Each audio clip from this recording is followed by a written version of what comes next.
This is the final entry in my series on agency, at least for now. There's so much information around this subject that I could go on for at least a few more episodes, but there's some other subjects that I definitely want to tackle before the year gets away from me. I assure you, I'll revisit this topic again in the future. Also want to say I'm sorry for the order I presented these in. After looking over the past few weeks, I realized there was definitely a better way to sequence the information.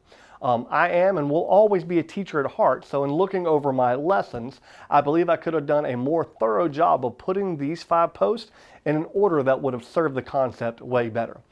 You know, you live and you learn. But for now, this is the Terms, Tips, and Tricks for Real Estate, episode 134, Exclusive Buyer Agency Agreement, episode 5 of 5 in our series.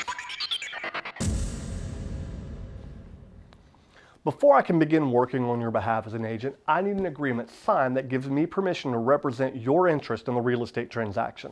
I can't make offers, negotiate, or contact a seller or buyer on your behalf until I have something in place legally.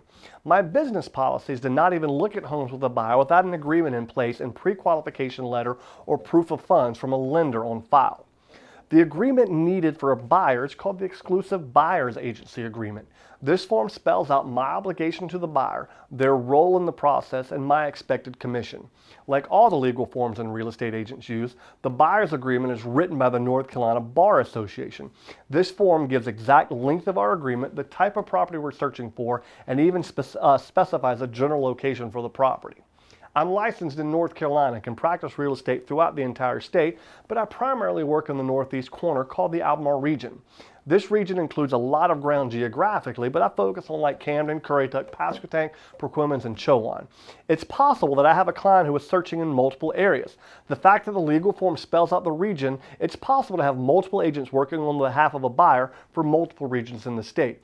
It would certainly be in the best interest of a buyer to let the agents know you're searching in many locales, but the buyer should choose an agent familiar with the area.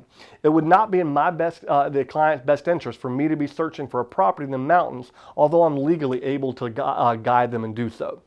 The commission rate expected is spelled out in the agreement. I have another series called the Commissions, Concessions, and Conveyances on my blog and YouTube channel. The series goes much more in depth than I can cover here. Most of the time the seller pays the buyer's commission, but if the seller isn't or the amount isn't the agreed upon amount in the buyer's agency agreement, the buyer would be responsible for the full amount. This situation most often occurs when a home is being sold for sale by owner, which we're going to discuss next week. Your rights and obligations as a buyer also clearly defined in the agreement. As a buyer, you are certainly a big part of the transaction process, and you should know and understand what your responsibilities are. If you aren't sure of the agreement or have specific questions, be sure to ask your agent.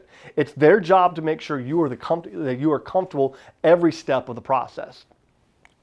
Last week we discussed dual agency. In the buyer's agency agreement, you have to decide if you're comfortable with the firm and the agent representing both sides. If you aren't sure how that works, go back and watch that and read the blog entry.